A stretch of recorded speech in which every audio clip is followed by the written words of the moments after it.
Welcome to the follow-up from the middle. I am Jeremy Hobson. Before we get started, I want to encourage you, if you want to feel good, to listen to our latest episode of The Middle, because in it, I talk with 4 students from the Institute of Politics at Harvard's Kennedy School of Government about the future and how they want to fix our political system. And it is very hopeful. They're very smart.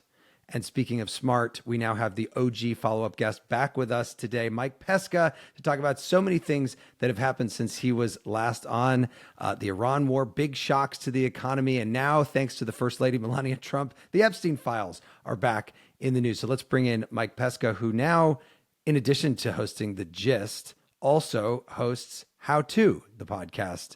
Hey, Mike, how are you? I'm well. I'm just going to change my mic flag on the video.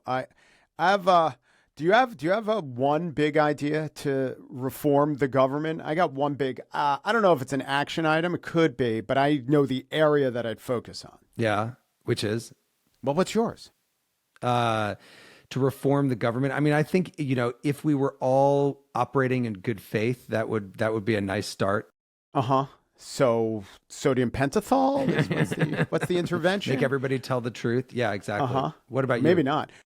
I think that one of our choke points for real reform and that really thwarts democracy is the primary process, in that it's held on days that people don't know about or don't go to or they don't pay attention. We say election day, of course, in certain municipalities. There are dozens of election days. And, we have 4 very important seats. Congress, you have a turnout in primaries where, especially in places where only a Democrat or only a Republican can win, you often have a primary turnout of 9%. Right. And never mind city council seats. So what do you do to get more people involved in the primary? First of all, take it away from the state organizations. Easier said than done. But the big idea, I think, is to, I'll use the word democratize it, but make it operate like everything else in our current on-demand life. Vote by phone. And it can work, and it does work. And there are a lot of things we do by phone, even if you first hear that and say, ooh, dangerous. There are a lot of things that people find more dangerous doing by phone, filing their taxes or doing all their banking. A friend of mine named Brad Tusk, who's an entrepreneur, this is one of his major goals in life, and he has piloted this in West Virginia and Alaska and with service members overseas, and it works, and it would really drive up participation in primaries, and that would be really good for depolarizing the system. It is interesting that we are afraid of voting by phone, and yet we will do our banking by phone, and there's almost never an error. It's like when you go to the ATM, have you ever gone in and they accidentally gave you an extra 20? It never happens. They seem to have it down with the money. The only bank errors I ever encounter while playing Monopoly, that one card, bank error in your favor, which I guess happened a lot, also winning beauty contests for $10. Right. Okay, let's talk about some of the things that have happened. And the biggest one, I think, since we last spoke, and that's just been in the news every single day, is the war in Iran. And I want to start by asking you, just as you look at it big picture, and you've been covering it in various ways, what do you see as the biggest consequences of this war at this point? I think, the death of Iranians, the clearing out of some important members of leadership, but mostly the political damage to Donald Trump. And I don't say that with insensitivity to certainly the dead, certainly the 13 service members who lost their lives, Americans, countless others of allied states, and the pain at the pump, the pain that more and higher oil prices caused. Plus, who knows? That could lead to a real spiraling out of the recession. We just got inflation numbers today, and they're very bad. Yeah, but I think it's what it's done to Trump, and he is at a low ebb, and there was a fracturing of his coalition, and that's, I think, the biggest damage. Politically, domestically, what about just America's standing in the world? The idea that the president of the United States says in a post that he wants to destroy a civilization if they don't do what he says by a certain time. Of course, he did back off of that. But just that being said by the president of the United States, what does that do to America's standing? It's shocking and outrageous, but we're in the news business, which is the plural of new. It's not new, this particular iteration of him being, so incautious and so belligerent and having no thought of second or third order effects. But it's not that different from how he comported himself in his first term, though he had the guardrails of McMaster's and the other generals who didn't want him to go to war. I don't think it's that different from Greenland belligerents. I don't think it's that different from really selling out, rhetorically at least, the Ukrainians, really treating Europe as not nothing close to an ally.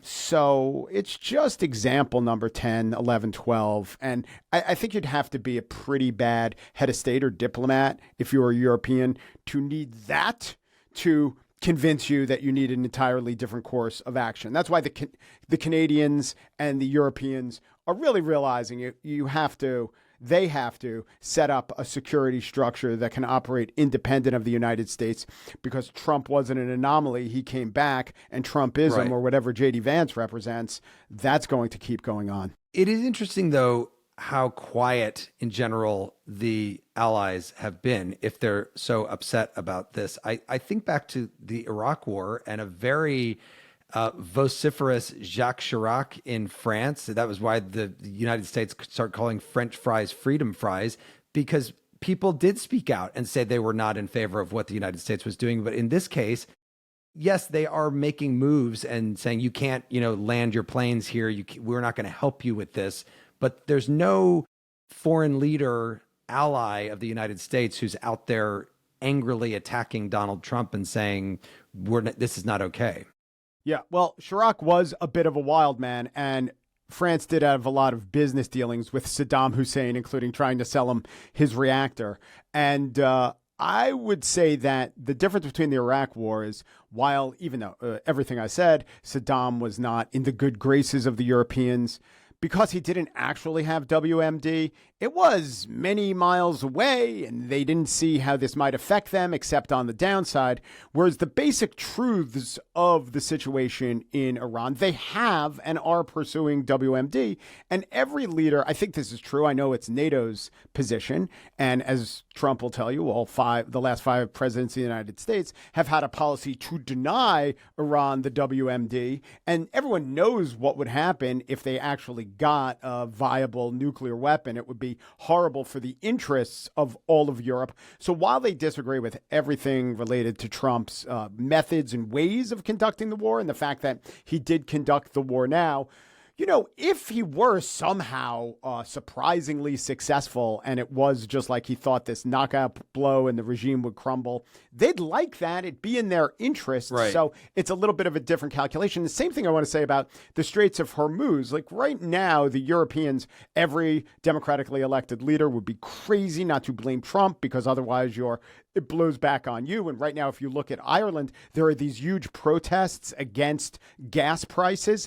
And the leader of Ireland, the Taoiseach, is definitely saying, Michael Martin is saying, this wasn't us, and how could you blame me? But people just know gas prices are high, Right. and there's a lot of anger about it. But what I'm saying is the Strait of Hormuz being closed is something you blame on the President Trump, but it's also really, really bad for Europe and not in the interests of Europe. And they should blame Iran for that, because Iran is doing something illegal in closing the Straits of Hormuz. Not to mention South Asia, which is one of the reasons why Pakistan has been so involved in trying to get a peace deal here. Quickly, Mike, do you think that Trump will try to pull the U.S. out of NATO because of this? He's been talking about this for a very long time, but is he serious, do you think? I don't put the things like that past him. I haven't actually looked at the treaty protocols. I don't think it can be done unilaterally. Just by him. Right. Yeah. And he does. Once he commits to an action, he gives up his greatest tool, which is threatening the action. So I think that's what actually informs a lot of Taco. It's not that he chickens out. He just likes having the threat again. Mm-hmm. And so with this peace deal, is it that he wanted a ceasefire or peace, or that he wanted once again to be able to threaten and bluster? He loves to bluster. Something that we heard from a lot of our callers is that there's this immense skepticism about the motives of the Trump administration, even if he says it's about, nuclear weapons or changing the regime, something like that. Listen to this voicemail. My name is Cheryl Petch, and I'm calling from Palm Springs, California. My issue is, has anyone taken a look at what the Trump family and their associates have done in shorting the oil price? Both Venezuela and Iran are not about saving the people, although that's a valid issue and a wonderful cause, but it's about making the family money. You need to look at their businesses. You need to look at their investments. You need to look at their partners. This is about making a whole lot of money by using the American armed forces to make changes in the marketplace. Mike, there have been a lot of very fishy trades going on, a $50 million oil short right before Trump backed off the pledge to destroy the civilization. Do you think any of this is ever going to be investigated?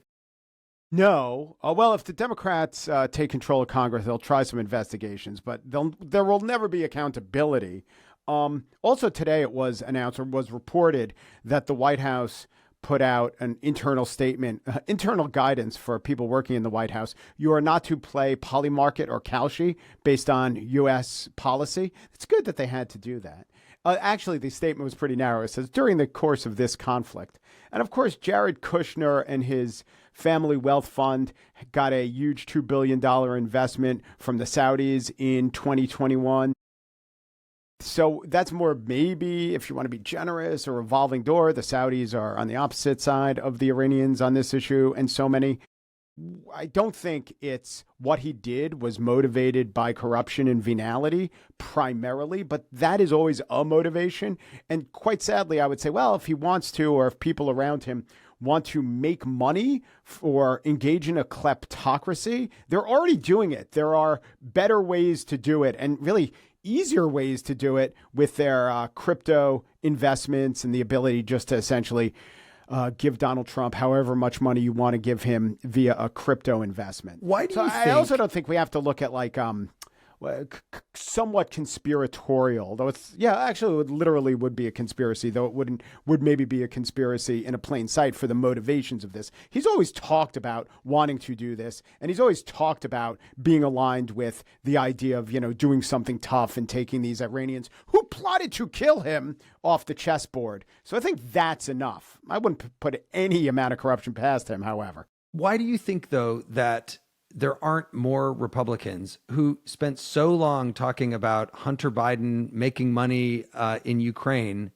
that are saying this is wrong to be, there's somebody here that's betting on something that they obviously know is about to happen, and they're making a ton of money on it?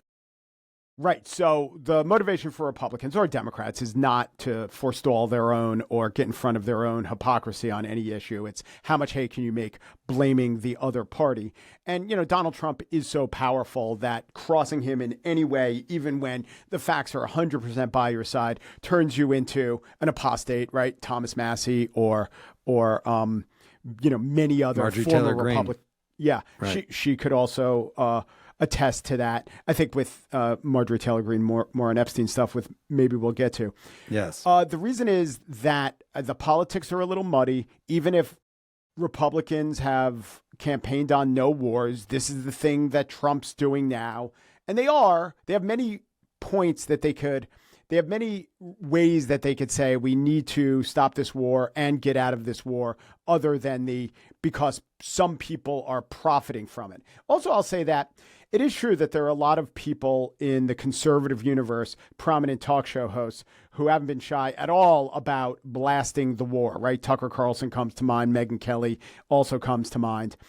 But if you look at the polling, Republicans support Trump. They just support Trump. They still support him on the war. Some of them probably support the war more than Trump supports the war. All right. Well, I don't know about you, but I have actually lost money on the Iran war just in the form of gas prices. So we're going to talk about the economy with Mike Pesca next. Welcome back to the follow-up. I'm Jeremy Hobson. I'm joined by Mike Pesca, host of The Gist and the How To podcast. And Mike, with everything going on, we have to remind ourselves that it's usually the economy stupid when it comes to the thing that people actually vote on. And it has been very much affected by the war in Iran. What are you watching economically?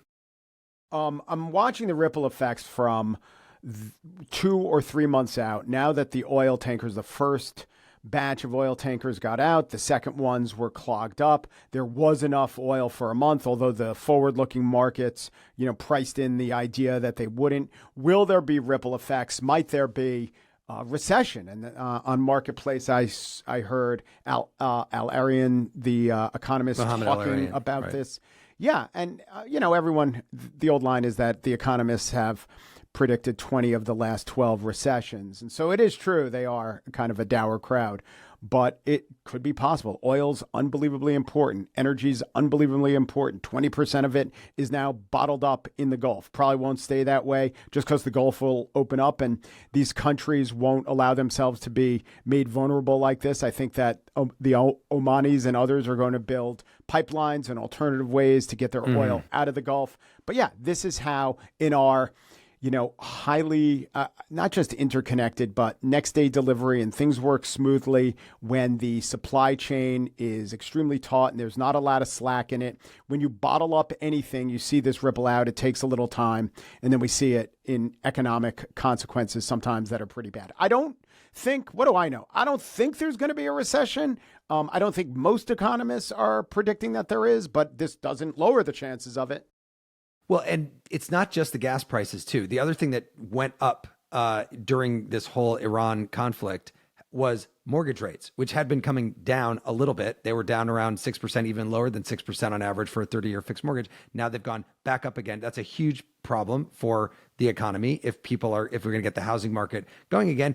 And the fact, as you mentioned, the inflation numbers, the consumer price index, this probably means that we're not going to see the Fed cutting interest rates as President Trump has been wanting them to do for a very long time. So look, wars have costs. And if this war was explained sufficiently to the American people, maybe they'd be willing to bear the costs. Or I think if this war were the success that Donald Trump hoped and assumed it would be, maybe initially the public not being so thrilled with it, they would say, well, look, it worked. But since neither of those things came true, everything you're talking about becomes the most important aspect of the war. And it's why the reason why Trump really wants an exit strategy is the stock market and our gas prices. And he knows economically that it's a millstone around him.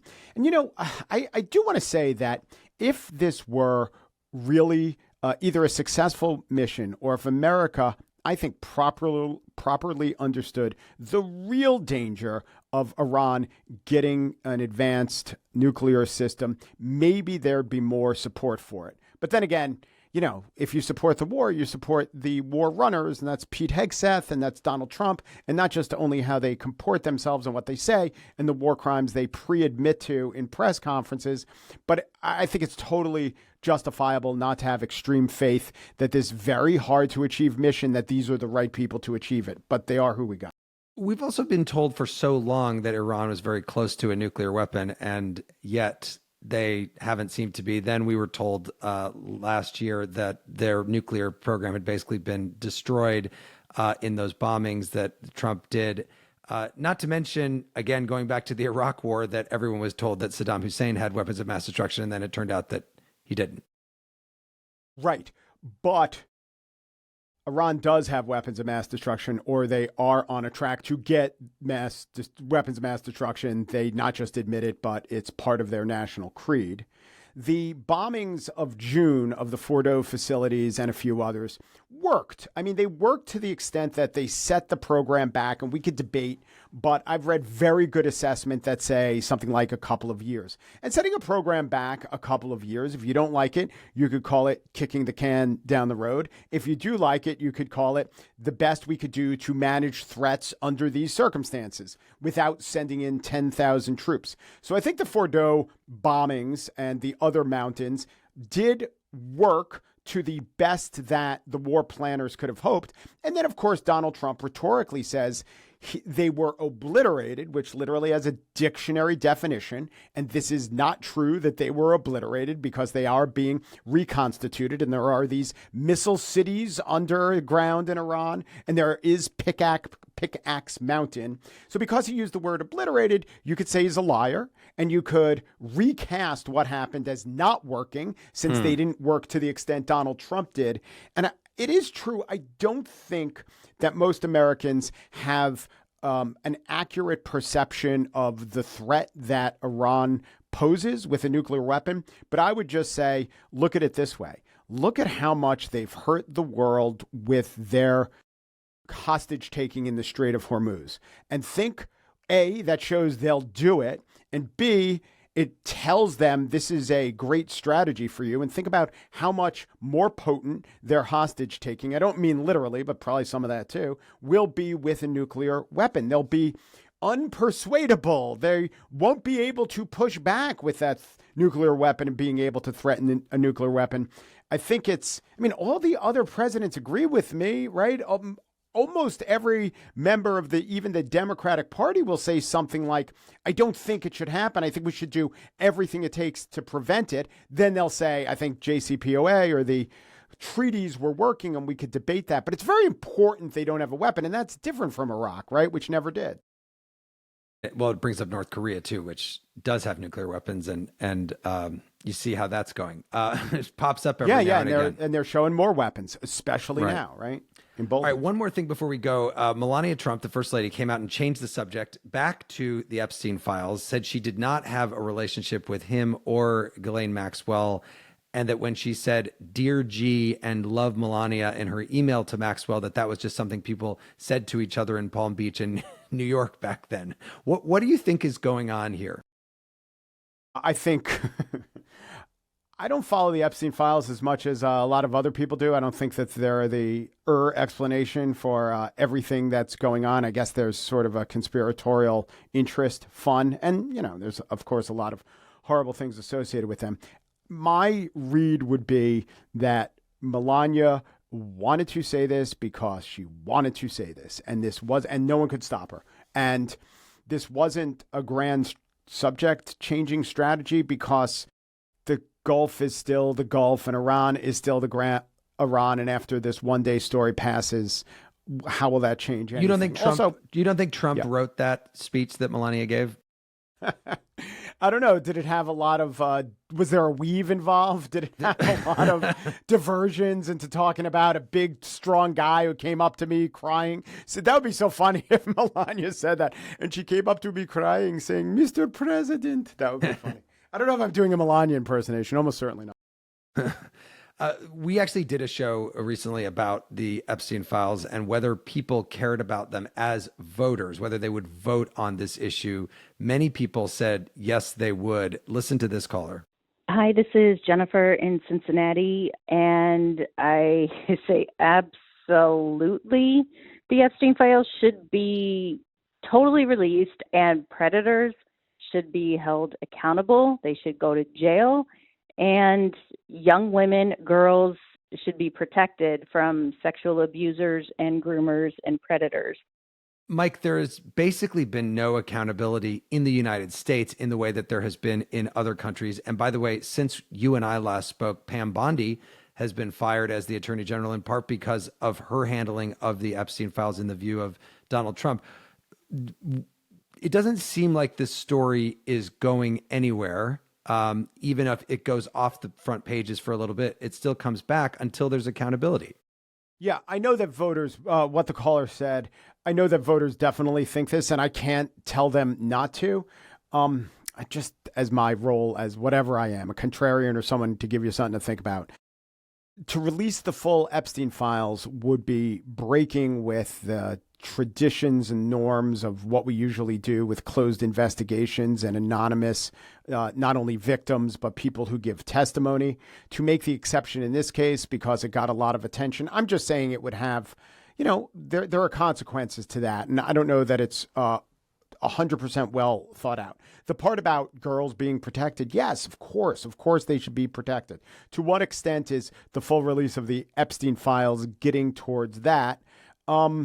There has been accountability in terms of, other than Jeffrey Epstein, people arrested as a result of the files. But I don't know, I don't think that there's been any crimes that have been spelled out in the files other than that of Jeffrey Epstein. And a bunch of people have received social sanction, Larry Summers or this guy Wasserman, who was Casey Wasserman, who was running there were arrests in the United Kingdom, obviously, famously the Prince, the Andrew, formerly known as Prince. Right, but, he was, of course, not charged with anything related to the abuse of girls, though all the evidence is that he did. He kind of sold state secrets or gave tips to, as did other members of the cabinet.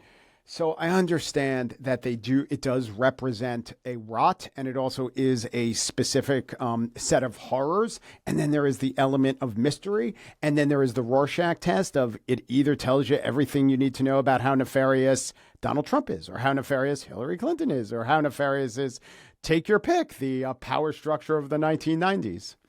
All right, so I've already asked you multiple times what you think is going to happen about various things, but we have come to the point where I get to ask you for prediction about anything. So if there's any prediction you haven't given us yet that you have, which I'm sure there is, what is it? I give you any prediction on anything? About anything. Yeah, right. Wow. I mean, other than that, like that the middle podcast is just going to surge to the top of the charts. Yeah. Well, you want accurate predictions, right? Mike. Well, I'm just saying with me as the titular guest, good luck with that. I think that the NBA will reform its system of awarding draft picks because the league has become somewhat ruined by tanking. And I don't know if this is way too niche, but you can't have all these games where 30 games left in the season and a good third of the teams just very much want to lose. So that's a little niche, right? Sports has really changed so much in the last several years. I mean, I think we're going to do an entire show about college sports and what's happening now that all these players that were in March Madness, none of them will be on the same teams next year because they're all just going to be able to transfer to wherever they want to go and make more money, blah, blah, blah, blah, blah. Anyway, Mike Pesca, host of the GIST podcast and new host of the How To podcast. Thank you so much as always. You're welcome. My pleasure. And thanks for listening to The Follow-Up. It was produced this week by Harrison Patino and Johnny Leonidas. If you liked it, share it with a friend. I'm Jeremy Hobson. Talk to you soon.